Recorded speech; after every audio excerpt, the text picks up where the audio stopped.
Comrade Kabir and Comrade Shankar, Politburo members of the party, was also published in the specific context in which you know that the Palestinian people are now facing the biggest genocide, extermination by the US-led Zionist forces. And international community is now becoming a mere spectator, unable to take a position, and the Palestinian people being the most persecuted minority, the oppressed people today, what should be the approach of the communist revolutionaries? So that is the relevance of the second book, that is on Palestinian question, published by the party. I will not go into, because many speakers are here, I will not go into a detailed speech, but a few words on each of these books, especially in the present context. I will make a few comments and I will conclude my speech. Is no, because Dr. Baba Saheb Ambedkar was the biggest ideological enemy of RSS, the biggest fascist force, the longest running fascist force in the world, which now controls the regime, the Indian regime, through its political tool BJP. Ambedkar was the biggest enemy, ideological enemy of RSS from the very beginning of his political career. So ನಮಗೆಲ್ಲರಿಗೂ ಗೊತ್ತು doctor Baba Saheb Ambedkar ಅವರು ಈ ದೇಶದ ಅತಿ ದೊಡ್ಡ ವಿಶಾಲವಾದ ಭಯೋತ್ಪಾದಕ fascist ಸಂಘಟನೆ ಆದಂತ RSS ನ ವಿರೋಧಿಗಳಂತ. RSS ಗೆ ಡಾಕ್ಟರ್ ಬಾಬಾ ಸಾಹೇಬ್ ಅಂಬೇಡ್ಕರ್ ಅತಿ ದೊಡ್ಡ ವಿರೋಧಿಗಳು. ಈ ವಿರೋಧ ಎಂತಂದ್ರೆ ವೈಚಾರಿಕ ವಿರೋಧ. ಸೊ RSS ನ ಪ್ರಪ್ರಥಮ ವೈಚಾರಿಕ ಬಯಲಿದ್ರೆ ಡಾಕ್ಟರ್ ಬಿ ಆರ್ ಅಂಬೇಡ್ಕರ್ ಮಾತ್ರ ನಾವು ನೆನಪಿಸಿಕೊಳ್ಬೇಕಾಗಿದೆ. We all know that Ambedkar started from the very beginning of his political career. He was the first Indian politician to identify the biggest, the essence of RSS fascism from the very beginning, and that is why the ideological guideline of RSS, Manusmriti, it was Ambedkar who gave the Manusmriti in 1927, December 25. That was the starting point.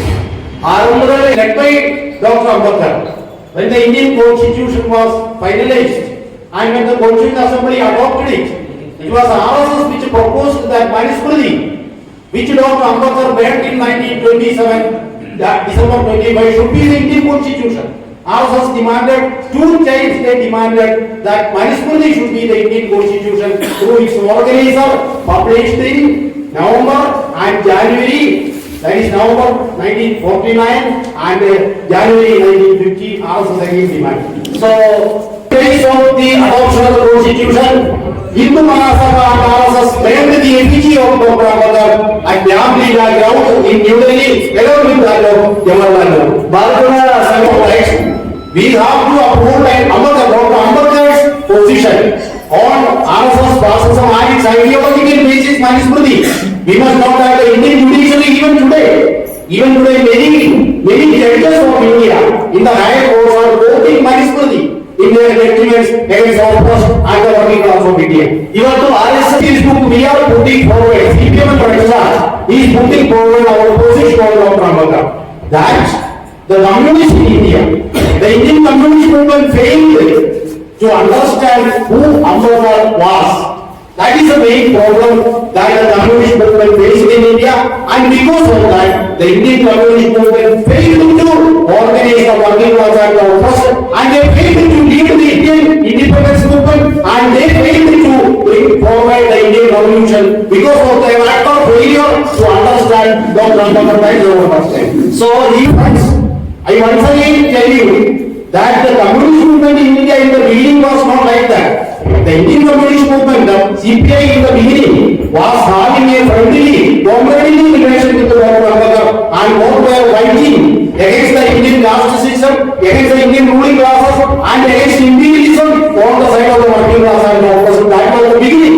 But when the communist movement took a mechanical approach, a grammatical approach, what happened? Ambedkar and communists separated, and that led to the biggest failure on the part of the Indian communist movement. And our group, led by cooperation, is going to evaluate a thorough evaluation of this and going to rectify the mistakes, and that is the task of Party by publishing this book. The Communist Party India was ventured for such a task. It is equal to Russia that we are taking forward the task of taking a boldly position, a Marxist position on understanding your Ramadan, and we stand for a united position because the Ashiras and the first people of India, the untouchables. Only then Indian revolution can be guided forward. That is a task for the first book. The second book, Palestine question. That is also we are publishing from a democratic perspective. We must know that today, when the Palestinian people, we must know what was the position of the Mahatma Gandhi. Mahatma Gandhi was the, he got